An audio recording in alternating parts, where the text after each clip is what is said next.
He's going to start recording. I'm going to share. All right. Can everybody see my screen? Yes, fantastic. Okay, I'm just going to change this so I can actually see all of you fine people. Marvelous. All right.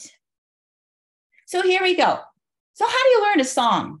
That's a pretty open-ended concept, and there are so many ways to learn a piece. And the fact is that there isn't really one right way to do it. Everybody's going to learn very differently, and what works for you today may or may not work for you tomorrow. On the same piece, on a different piece, who knows? So whether you're playing an instrument or you're singing or you're memorizing names and dates for a history exam, it doesn't really matter. It has to do with how you process things in your own brain. And what you think you may do that is always going to work for you may not actually function the way you think it does. So for example, people might say, I'm a visual learner, I have to see things. And someone might say, well, I'm an auditory learner, I need to hear it. That's actually not really how things work. It's just how you consciously recognize things, but subconsciously, everything really does work together. So having multiple ways to look at music or whatever you're trying to do, and to memorize things and to learn them and to get them into your body and to get them physically into your body, to get that recall going, you need different ways of looking at it. And that's really important. And like I said, what works for you today on this song won't necessarily work for you tomorrow on this song, because the wind changed and Mars is in Jupiter's third house and I'm stressed and I'm hungry and who knows, but for whatever reason, it may not work. So you need to have other ways of looking at things and multiple ways of addressing things. And you may need to change up the order that you work things and how you do them. So today I'm not going to give you a guaranteed, do it in this order. This is going to be a guaranteed, it's going to work, yay, rah, every time. I'm going to kind of give you some ideas and show you a few examples of things that I have tried every one of these, and they all work for me at various times. And hopefully you can take them and work them into your bag of tricks, basically. So first thing is, since there's no correct one way to start, how do you pick? Well, obviously the first thing you need to do is what do I have at my disposal? So you're going to have a score, maybe. You're going to have audio tracks, hopefully. You may have video guides. Probably if you're collective stuff, you're going to have video guides. I don't know if that's available anywhere else in the world, a video guide, but they're all there. So that's like your very, very basics. If you are a music reader, you are in really good shape to be an independent learner, but not always. If you are not a music reader and your only resource is a score, you probably have moments where your heart starts palpitating and you go, oh my God, how am I going to do this? How am I going to do this? I don't have what I need. How am I going to get it done? But you always manage to get it done. So what are you doing to make that happen? Well, there's a lot of different ways that you can do that. And we're going to talk about some of those too for non-music readers. But if you have the pattern of what you want to do, that's great. But the question can be, do you learn the notes first? Do you learn the lyrics first? Or do you learn it all together as you go? And there's times where each one of those is going to be appropriate. And I'm not going to tell you what those times are because everyone learns differently. So you have to figure that out for yourself by trial and error on what's going to work to make that happen. So where do we go from there? Okay, starting with your resources. What do you have available? Okay, obviously, the first thing you need is a piece of music. Okay, so that's really basic and sort of obvious, but let's start on a pro. We've already got the first thing covered because you have a piece of music you want to learn. Beautiful. Obviously, you want to be able to learn the piece and you want to be excited about doing it. So then what do you need, or what would be super helpful? You need a pitch point, either acoustic or on your phone, unless you have some other way to get your pitches, okay? And I've listed some of them, particularly the second one, the digital applications and recordings. That might sound kind of funky, but we have that. If you're playing recordings on your device, you have a digital application that you're already using. So it's not as innocuous as it's more it's innocuous. It might seem scary, but you already have it. There are a lot of applications that you can use and import music. You can import scores and have them play from the score. That is not my area of expertise, but they exist. And I'm sure that there are people in the collective and people in your world who could tell you more about those. If you're in a chorus, I guarantee somebody has it where they upload a score and they have it playing through their device. So those are out there and they're always worth looking into. But not all of us have access to that. So as long as you have some way to get the music played for you, if you are or not a music reader, either way, you can do it. Now, the thing is, what if I've got sight reading there and I say, you can do this even if you don't read music notation? And I stand by that. Raise your hand if you have a clue how that could happen, because every one of you is already doing it. Paula, go ahead real quick. Paula. Just watching the notes, if they go up or down, something is up and you take a stab at it. Yep, absolutely. Also, if you look at our video guide tracks, those bars are essentially a substitute for music reading. If it goes up, it goes up. If the bar goes down, it goes down. And the length is giving you the value of the notes, whether you realize it or not. So you have already started reading music notation. It just doesn't look like you expect it to. So put that in your win column as something you've already started, and then go watch Claire's lesson from this morning about basic music reading and how to read a score and how to start that if you don't already know, because her session was ridiculously amazing. And there will be a part 2 tomorrow for non-music readers. So definitely take advantage of that. So all of these things are stuff that you already have at either you're available to you, or you could get access to really easily. Now, what do? We have to break things down, okay? And figure out, what do we need to learn? What parts do we need? And each part of the piece is going to be really, really important. How much time you have to spend on each part depends on your end goal, which is, what is your performance goal? Is it just, I want to learn this piece of music? Is it, I have to submit an audio recording? Is it, I'm going to submit an audio and a visual recording like we do? Or is it, I'm going to be doing a live in-person performance standing on the risers? Or is there visual choreography, other things that I also have to take into account? And based on your end goal, you'll know where you need to spend your time focusing to get everything learned that has to be learned. And it's all on the same plane on this slide, because no one part is necessarily more important than any other in terms of where you need to start and where you need to end up, because the end goal is the same. It's to get the best performance vocally and the best performance visually, if necessary, out of you. So how you get there, pick one and go. We're going to start with the tune.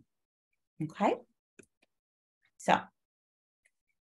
looking at the tune, there's so much that you can take in learning a piece of music. A lot of different ways to go about doing it. When you take all of the things that we have at our disposal, all of those resources that we looked at, those are the ways that you're going to get there. So what can you do? You can sing with tracks. There's so many different ways to utilize those tracks. I've listed a lot of stuff there, but how you do it is up to you. Do I just listen to the music? Am I just going to go through the notes and sing it over and over and over? Am I going to go one section at a time? That's another tool that people can use. Am I going to do the whole piece? Am I going to go, I'm going to learn just the chorus, and then I'm going to go back and I'm going to learn a verse? Is it, I'm going to look at the music and go, yeah, no, I can't handle this, and put it away till tomorrow and then just take out a recording and listen to it? I don't know. Sometimes that's the right thing to do. But ultimately, if you don't look at it section by section, then you're not going to make your life any easier, because you won't know, how can I break this down and make it easier to the accessibility for myself? So if you look at it by section, you're looking at the form of the piece. How does it start? Is it all together? Is it unison? Is it one part starts leading? Are there repeats of sections? Is it a verse, verse, chorus? Is it a chorus and one verse? Do the choruses repeat exactly the same? Are the verses repeating exactly the same, but with different words? Or are they the same? So all of those things you need to take into account when you're trying to figure out, how do I break down a piece? And again, there's no right way to do it. Well, there's a lot of right ways to do it. There are no wrong ways to do it, I should say. Okay. So anything that helps you to figure out, this is a chunk that I need to learn, and this is a chunk that I already know, and can I repeat that because it appears somewhere else, is going to be a really valuable tool. So it's, I think, learning section by section and analyzing your piece, and you don't have to be able to read music to do that, is a really important thing to put in your, this is a priority in my bag of tricks. Look at the piece, don't just start and go. Really kind of break it down for yourself so that you can plan your attack on what you're going to use and how you're going to do it.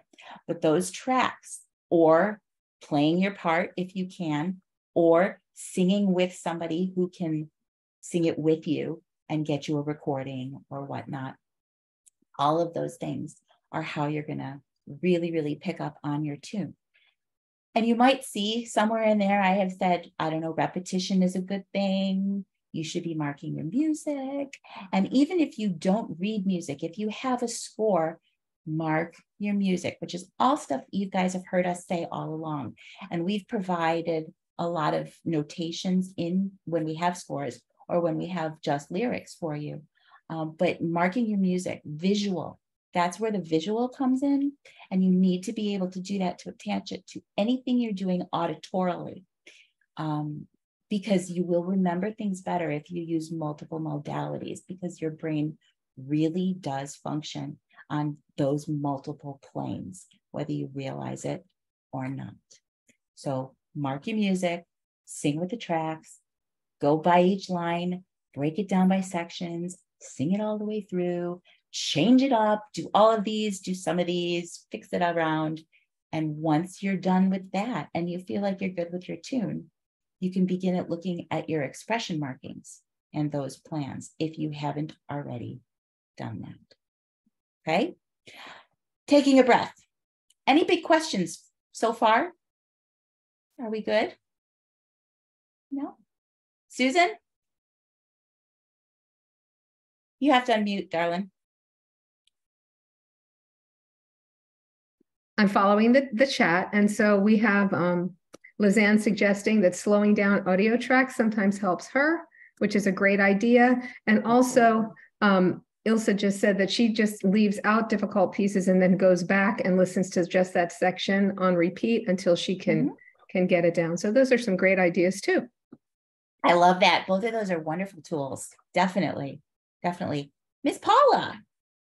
Could you give some examples of you're recommending to mark your music? So what might somebody do who thinks they're not a music reader? We'll get there. Yes, I will. I'm going to put you off for a second because I do have a thing that we're going to talk about to show some of those things. Not specifically in the music, but everything I'm going to show you can put into music also. Okay? Fantastic. Carol Gass. Yeah, the one thing that really helps me is I listen to the song and don't sing it for at least 10 times, at least, because then the melody or my part is cemented more in my head. Makes it easier when I start to sing. That's great. That's great. And it probably helps you from making mistakes that you otherwise might make and not realize it too, because you've already heard it so many times. So it's already starting to become internalized. And I love that. And also, if you do have a score, it's so helpful to just listen to it while you're watching the score, singing or not singing, because again, it's connecting what you see on the page, whether you read music or not, you're seeing it, and it helps to connect it to what you're hearing. And you'll see how things go. You'll see your breathing, you'll see your rests, you'll see what the words are, you'll see how the notes are moving, and you will also pick up on the form of the piece by seeing it and hearing it. And you'll go, oh, I already saw those words, or I already saw that. I'm hearing that. I know I've seen that or heard that already. So again, it all works together in order to learn your tune, but you're also learning a lot of the other stuff. Okay. All right, let's continue. Oh, Jeannie, go ahead. Yeah, I mark my music a lot. In fact, sometimes I have to do a second one because I've marked it so much first time. But I get so used to what I'm doing. I have arrows and circles and colors and everything. And when I'm singing, the picture of what I've done comes into my mind. It's like the page. I remember the score because of how I've marked it. So yes, it makes it really easy for me. Definitely. That's awesome.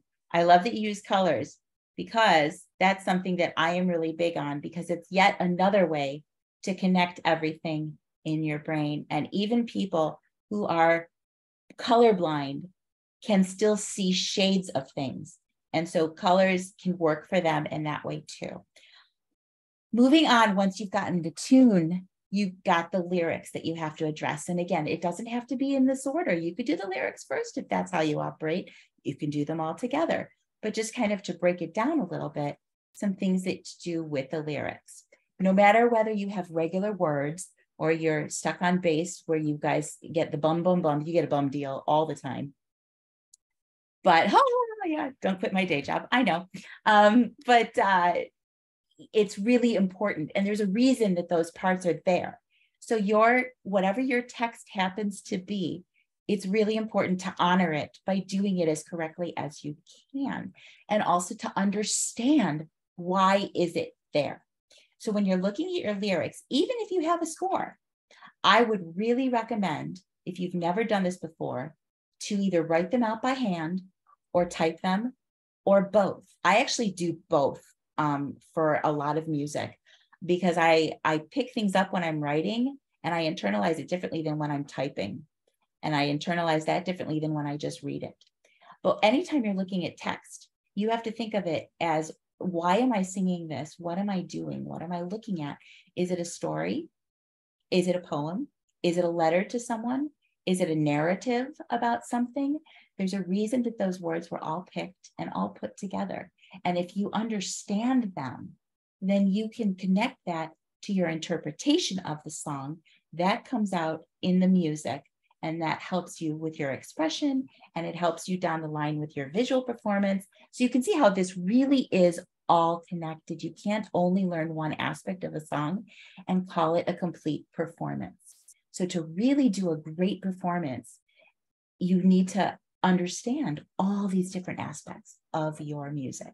So working on the lyrics, there's so many different ways that you can absorb the lyrics. Again, you can write them.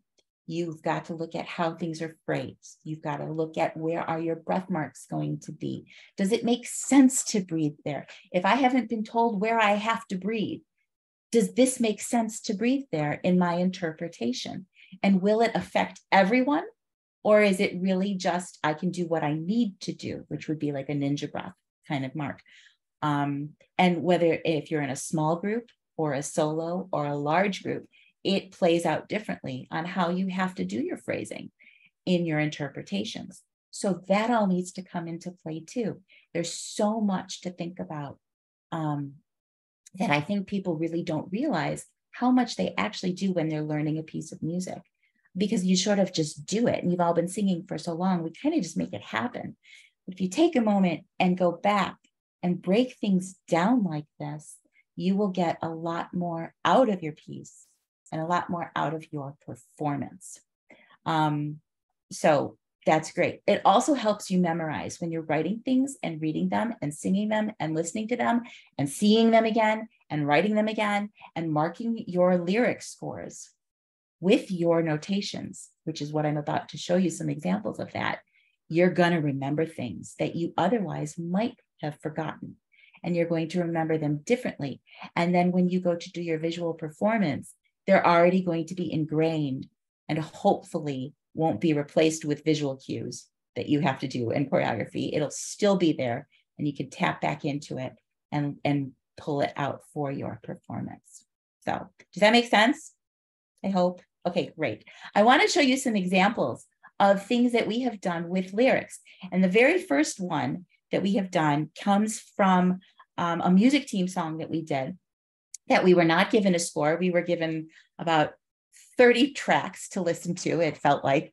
And Simon pretty much said, have fun, and didn't give us lyrics and just said, have fun, go learn this.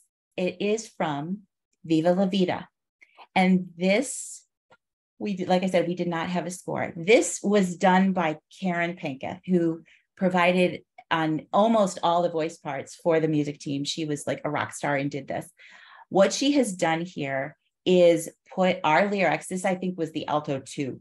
And I just took some little clips from it, and she wrote out our lyrics, even though it was dum da dum da dum, but then we have some spots with actual words, and then she broke it down by syllable. And then because Karen is amazing and wonderful and was able to pull this from the audio track, she put our pitches above each word, which was unbelievable as a tool to have. I can't tell you how helpful this was. So seeing the words is one thing, and it's fabulous, but being able to see our notes, but it's not music notation, is it? So it's still music reading. I can see it goes up, it goes down, because I know in my head how it's supposed to sound. And I know where my note needs to change, because I've got, like here, she's got E, E, E, E, F sharp. So, oh, I have to change pitches there. Okay, can you guys see this? Is it big enough to see? Yeah, okay, good. So something like that is super helpful, to take it from your music, or to create your music in your lyric sheet off of just an audio track, because that's all we had. So if you have a Karen Panketh in your life, or you can do it for yourself, that's amazing. And that's a wonderful tool. And I think everyone on music team who sang this used these, and we were all really, really happy to have them. So yay, Karen. That was a brilliant one. The next one. So on the left, we have lyrics from, it was another music team sound. It was You Raise Me Up, which we did. And again, we did not have a score. So some markings, Paula, you had asked me to say some markings that you can do in a score. So I have a couple that I've put in here. All the red underlines are because the dictionary doesn't like them. So ignore the red squiggly underlines on things, because that's because the dictionary program in Microsoft Word does not like what I wrote. But here, so we've got Oz, and for me, I've got them on different lengths based on how long I have to hold them. And that was a cue for me. I've got shoulder right here. And I broke it down because it's 2 different pitches. So I marked it that way. Here I've got breath marks in red. I've got my check marks. I also have, and so I'm here to help you carry on. That's actually a no breath. So I put, you can't breathe there. I've got lines here, the arrow up so I can stand on mountains. That's my reminder not to breathe there, but I have to move the phrase forward. So these are just some examples of how you can mark things. Again, I've got, you can see I've got things different. I've got mountains here, and I've done it differently down here than I did here in the verse before it, because notationally and music-wise, they were different lengths and different notes. So I wrote them differently in the score to give me a clue on how I needed to do that. Okay, so that's one example. Over here for A Million Dreams, this one comes from Miranda. She typed it out in different, I think she had, I don't know if she did all 3 different colors. She might have done all 3 different colors. And then I added the track times in there, so I knew where to refer back to, because again, we did not have a score to mark any of this on. So we've got all the words. So for this particular one, for this voice part, she's got it where in gray, you don't sing, but we have it there as a placeholder. So you know something's going on there. In black, it was I'm singing harmony, so I know where I fit into the fabric of the piece. And then the green is melody. So again, I know where I fit into the fabric, and I know, oh, that's easy, melody. Okay, great. I can just bypass that because I already know the melody. So that's another learning tool, but it's visual by having the text. It's got my breath marks in it. It's got the what is important for me to know about what I'm singing in that section. So hopefully those are really helpful for some of you. Have any of you, just show of hands, have any of you done any of these things before? Some of you, but not everybody. Okay, good. So hopefully this is a new thing for some of you, and you can kind of take this idea and use it. Any of these. Some of you are showing us what you've got. It's awesome. Yay. Rosemary, way to go. I love that. Very cool. All right, let's move on, because I want to make sure that we have time for everything. So now you've got all of these resources that you have used. You've got your lyrics that you've been working. You've got your tune that you're working on separately. And now how do you put it together? Well, chances are, if you've already been working on that, you're well on your way to putting it together, whether you realize it or not. But then you can, once you are solid on your words and you're solid on your lyrics, you can dig into the piece a little bit more deeply and really get in depth with the nuances of a piece. What are the nuances? It's those expression things that you may have already covered when you're learning the music, possibly, but maybe not. So we're talking about dynamics, tempo changes, word painting, where your breath marks are and why. How does your part relate to the other parts in the song? How do I get emotional about my piece? Hopefully you've discussed some of that when you're learning, or thought about it when you're doing your lyrics, because that's really where things are going to come from for emotion. But musically, there's a lot to be had emotionally as well. So following the musical line and how things build and where it fits into the piece and how it grows and why did it start here and now we have this. It really helps you to look at how, as a piece, it all comes together. And again, if your end goal is a performance, whether it's visual or just audio or a live performance or just recording, it doesn't matter. Those are all things that come through your voice when you are singing. So that's really awesome to take a look at and figure out how it all lumps back together. I've got performance visuals in there as well, because whether or not you're doing a live performance, and I'm counting our video performances as live performances too, for that purpose. If you perform like this, you raise me up so I can stand on mountains. Let's pretend like I'm actually singing. You raise me up. Is that exciting? Not really. Is it going to come through my voice like I'm bored? Probably. So even if no one can see you singing, you need to have an idea of the emotion that is attached to the piece and the intent behind the lyrics and what the composer was wanting to happen with the way that the music was being written, and the notes and the melodies and the tunes and the harmonies and how it all fits into the fabric of the piece.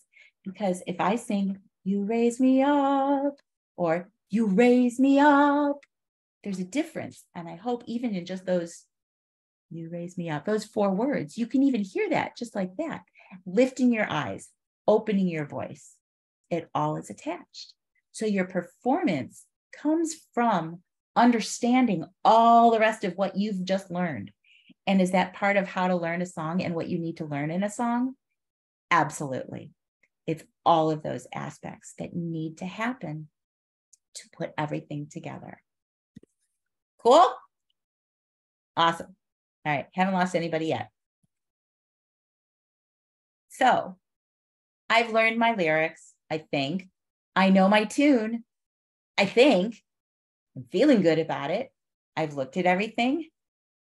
How do I know I'm there? I have to check myself. Okay, so how do you check yourself? Well, I'm good. Okay, great, put it away. Nope, not going to work. Not going to work. Anyone who's tried to do a video recording for the collective without having already done their audio recording knows I don't actually know this as well as I think I do. Okay, so I love that I see a lot of people laughing. That means that I'm not the only one who's had that happen. So it's really important to check your progress and keep track of yourself in your learning process. And even if you're part of an ensemble that meets in person, every single one of the things that we have talked about, and then I'm about to point out on this list, will help you in your learning process, because not having a director standing in front of you doesn't mean that, or having a director standing in front of you doesn't mean that you should just give up on all your independent learning and internalizing things, because it's only going to add to your performance if you do all of these things and not just rely on an outside source to make them happen. So I'm there, I'm great. I really think I've learned everything. How am I going to check myself? Okay, well, record yourself while singing. Nobody likes listening to themselves. We already established that months and months and months and months ago. I hate listening to myself on a recording. I think it's awful. And all I ever hear is the gnarly stuff. I never hear the good stuff, even though I know there has to be stuff there because every one of my tracks was not sent back to me. So I've got to assume I must be doing something right. So record yourself singing. Do it with the track and do it without the track, and record it both ways. Do it with the track so you can hear the track singing. So do it, play it on the device so it's actually playing in the background, and the your recorder will pick up you and the track. And then listen to it. Do you match? Do you not? You might be really surprised at the answer on either way. It could be good or it could be, ooh, not so much. And that tells you you have to go back, or it tells you, great, let's move on. Then record yourself singing. If it's something that you have, it's not a cappella, and you have you have like an accompaniment track, which sometimes we have things like that. When we did, what was it? Every Little Thing is Magic. There was an accompaniment track. So sing your part with that and see how you do. Does it sound like you think it should sound? And if it does, awesome. If not, go back and figure out why. Okay. How do you do that? Look at your music while you're listening to yourself, and go back and look at your notes on that music. Okay. Did you do what you wrote down that you were supposed to do? Okay. Mark your music, whether it's the score, whether it's your lyrics sheet, whether it's just the bullet points that you have made for yourself on a piece of paper. It says, don't forget this, because I've done that too. I didn't point that out before, but I've done that too, where I've literally just put, measure 43 through 47, do this. Okay, great. And then when it comes, did I do that? So that's awesome. If you have the ability to record yourself with another person live, do it. Even if you're not on the same voice part. It's almost more helpful if you're not. But if you are, that's great. Do you both agree on what should be happening when you listen to your recording? Are you in line? If you are, great. And hopefully you're both correct in the same ways. If you're not in agreement, why? What's wrong? Because one of you needs to make a correction, and you can help each other to figure that out in a nice, kind, gentle, giving, graceful way, always. And remember that throughout all of these recording processes, you need to grant yourself grace. Please remember that. This is not an angry, I hate myself, I suck, I can't believe I made that mistake. This is, okay, I'm learning. I'm learning. And everything is learning. People talk about practice till perfection. You can't be perfect. Pavarotti was never perfect. There's always something that every musician could say, I could have done better. And that's true. So you want to practice until it's perfect enough for that day. And then tomorrow, if you have more time, you can work on making it even better. Okay? But perfect isn't going to happen. It's perfect enough for the goal that I set for what I'm doing in this moment. And if you remember that, everything that you do is going to have a much nicer feel to it. And you're going to feel more positive about what you've done. And you're going to start recognizing the accomplishments that you have made in the learning process, going through all of these different steps. And you're going to see how far you've come. Even if you don't realize it before that, you'll go, wow, okay, so I really did learn a lot that I didn't realize I learned. Okay. So I hope you guys can remember that. Practice to get perfect for now, more perfect than it was before. but not perfect. Okay. It's perfect enough wherever you are today. Going back to recording. Sorry, that was my little, I digress. Play your recordings, listen and evaluate yourself. Take notes on them. Okay. Write things down, good and bad. Sing with other people if you can, especially if you're going to be in a live performance. Sing with other people, because then you can also perform while you're practicing with other people. Okay. Perform while you're practicing with other people. Let me say it one more time. Perform while you practice with other people too. Okay. And it all goes back to everything we've already said. Because if you don't perform while you're practicing, when you go to perform, you're going to forget everything that you learned, everything that you worked so hard to prepare with your lyrics, with your interpretation, with your notes, with how you sing, with healthy singing. It's going to go all by the wayside because you're going to go, oh my gosh, it's a performance and there's people there, or it's being recorded, or I have my recorder in my hand. Someone else is listening to me. Oh my gosh. Practice with performing. Okay. All right. And somehow I got 2 little red marks on here. That's fun. I don't know what that's supposed to be, but moving on. Sorry. I saw a little pencil here and I thought, oh, gee, I wonder what that does. I'm so sorry. Oh, you did that. Oh, I didn't know you could. Oh, how and fun. I didn't know if everybody could see it or not. So I just thought, guess okay, what? Pretend I didn't do it. Sorry. No, it's okay. I thought I had missed something, but that's all right. It's good to know. All Aviva, right. How is that possible, Aviva, that people in the workshop can mark up your PowerPoint? It has to do with the room settings that somebody can address it. So, Okay. All right. Everybody remember this is rated G. All right. So let's continue.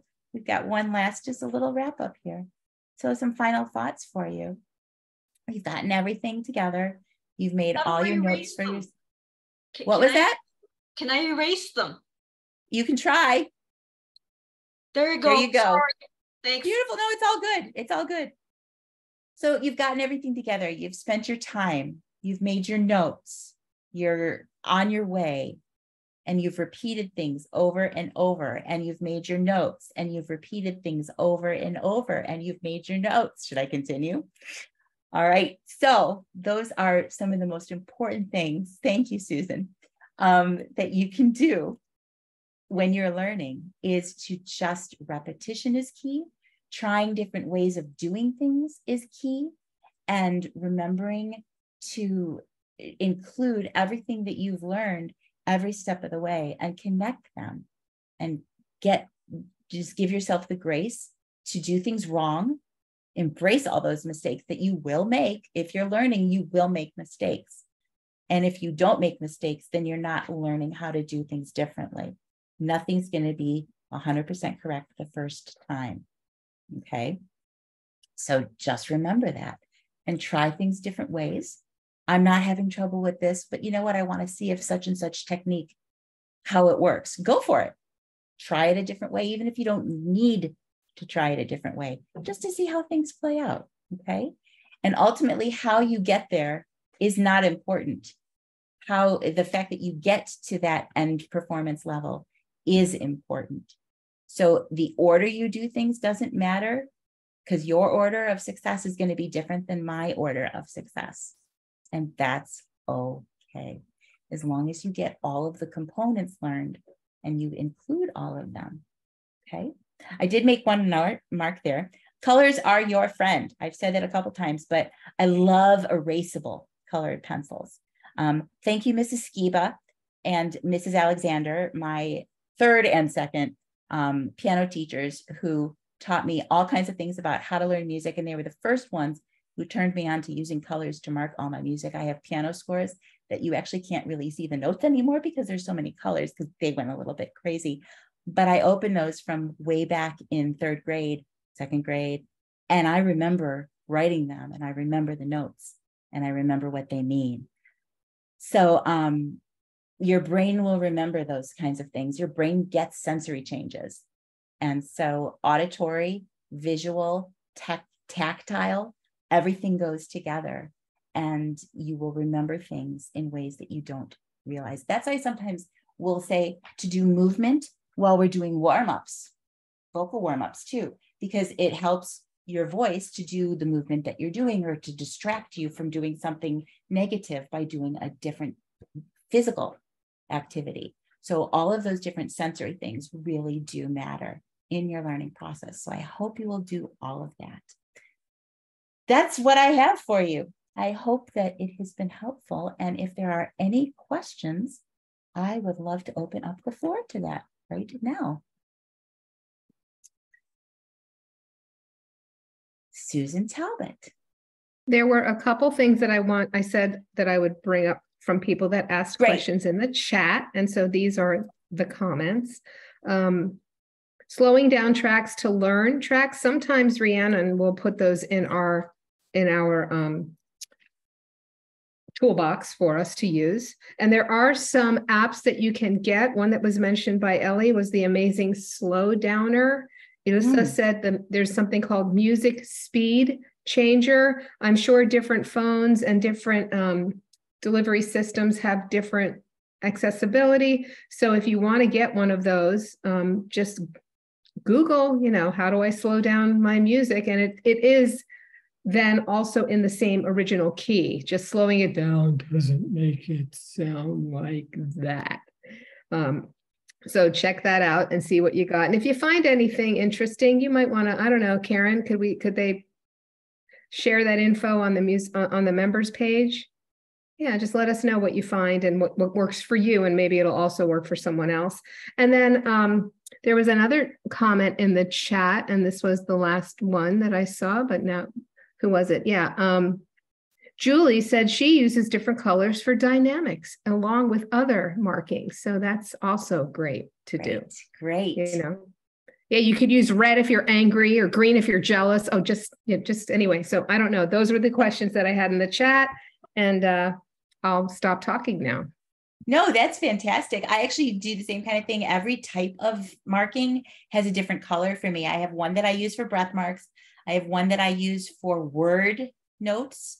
I have one that I use if it's a rhythm. I have one that I use for, did I say dynamics yet? I don't know. But if there's something that's changed from what we've said, I have another one that if it's an interpretation, I highlight certain things. If there's a word that I just cannot seem to get right, I will highlight it with a certain color. So all of those things, and that's what it means to me.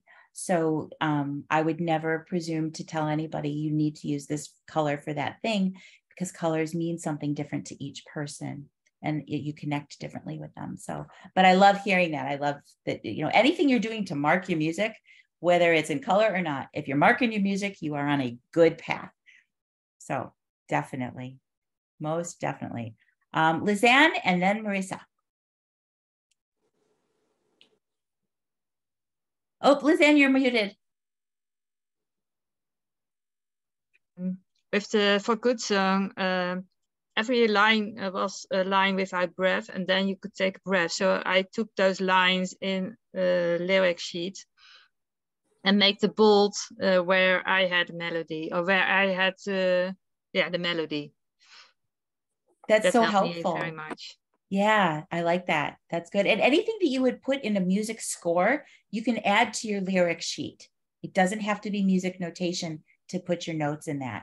So you can transfer them back and forth. So never forget that. Marissa and then Lynn. Yeah, just real quickly, and I'm in a really, really small chorus. And because we're a small group, we decided at one point in time to use similar colors between, us. And one of the things that we do often is like to go in and mark where you octave with another part. That's another thing to consider. And I also want to let you know, Aviva, if you do this education going forward, if you haven't already, there is a brain mapping book on note-taking in colors. I used it back in the day when I was an educator, and it's fabulous. It is a fabulous book. I've seen it. Definitely. Definitely. Thank you so much. Thank you. Lynn. I can read music, and I can usually figure out most of the notations on the sheet music. I'm also part of an STB choir, and we're quite big. We're probably 70 to 80 people. And sometimes weeks into the rehearsals, the choir director will say, sopranos, you have to pull back. The altos have the melody there. And I'm just wondering, when it's not clearly written in the score, on the sheet music, with songs where you have several different parts, is there a way to figure out which part has the melody? Well, I'm like assuming you know that, oh, if you're just doing bum, bum, bum, dum, dums, then you probably don't have the melody. But there are certain parts where you are singing words, but you're not the melody, you're harmony. Is there an easy way to sing it? Like I sing alto, but sometimes I think this must be the harmony. But wait a minute, no, she's telling us that sopranos have the harmony, or tenors. So is there an easy way to figure it out? Karen. No, okay.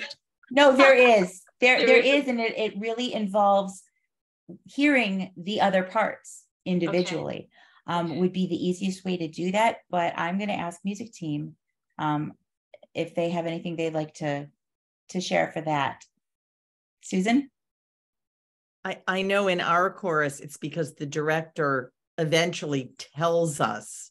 Eventually. Because this person has the melody, or that part has the melody. Right. Because, but how do you figure it out for yourself? I think is what you're honestly, asking. It depends on the interpretation of the song. So I don't know that you can figure it out just by looking at a score if it's not marked. It depends on what the director's expecting. Okay. You can find the melody, Karen.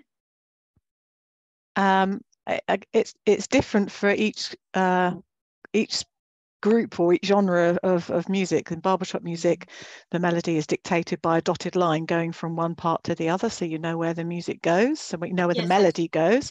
In SATB stuff, it's what I would do is, as Aviva has said, is I would listen to each part, or I'd listen to my part, the alto, and if it's got the melody, if I think it's got the melody all the way through, I'd listen really carefully to see whether it sounds melodic enough to be the melody at any particular point. And if you've got any doubt with that, before your director comes to you and says, you need to pipe down there because somebody else has a melody, you can go to them and say, we don't have the melody here, do we? And prompt that discussion earlier on in the learning process, because the earlier I think that you know something like that, you can therefore in your learning process know that you need to back off, so you'll start practicing that earlier on. So sometimes I think it's better not to wait to be directed on where things happen or what happens, is to take the initiative and just ask in a nice way, obviously, do we have the melody here? I'm a bit confused, and because sometimes the harmony part will sound very melodic, but it isn't the melody at all. So it's kind of using your ears, I would suggest, if it's not marked on the music. And a lot of times it will be marked on the music. It'll say just a little MEL. Right. When it changes, some publishers will put that into their scores as well. So and other times it's just not there. So good luck. Paula? I would almost like for her to tell us from the start, but I've only been with the choir for a year, so I don't know what their usual practice is. So, but maybe I'll suggest it. Thank you. Absolutely. Paula? If you don't know the song at all, like I've never heard this song that we're doing now about life on Mars. I've never heard it before. So I would go and listen to the original and see what the original artist is doing, just to get more familiar with it. But if you grew up, if you're anywhere near as old as me, and you listen to maybe the Everly Brothers or Simon and Garfunkel, their harmonies are so melodic that often I learned the song thinking that was the melody. I was sure that was the melody. And then somebody looks at me and, if you're singing along with somebody, and I've learned that as the melody, because I don't know which is which. And so sometimes it's hard to tell. And one of Simon's talents is that when he arranges a song, he often is kind enough to give the melody to 3 or 4 different parts during the song. And luckily he marks it if we're so lucky as to get a score. It has a little line down like Karen was saying, but it's a good idea to find out, is there anywhere in my part that is melody in one of your early section rehearsals? That's great. Definitely. Thanks, Paula. Jerry. Yeah, in my chorus, we do the Banana Boat song, and the leads think they have the melody all the way through, and it switches between lead and bass all the time, like every other phrase. So last week, I had only the melody part sung. The harmony parts just did dum, dum, dum, dum. But if you had melody, sing the words. And it was an interesting exercise. We found that a lot of the leads sang the whole song all the way through. And they finally learned, oh, wait a second, we do have a harmony part in here. And a good learning exercise. It's a great learning exercise. And it's also really good to build your ear skills, your ear training skills, to find out when you don't have the melody. And I think a lot of, like an SATB, the sopranos often have the melody. And in barbershop, the leads most often have the melody. So the best thing you can do is pick something where you don't have the melody and force yourself to hear it. Is wonderful for your ear. It's wonderful. I love when composers put the melody where it doesn't belong, so to speak. It's great. I love that. I love it. So I think we're just about out of time. So let's get a picture. If Nicola, if you could take the picture, and to prove that everyone was here and you all made it through my hour of babble. So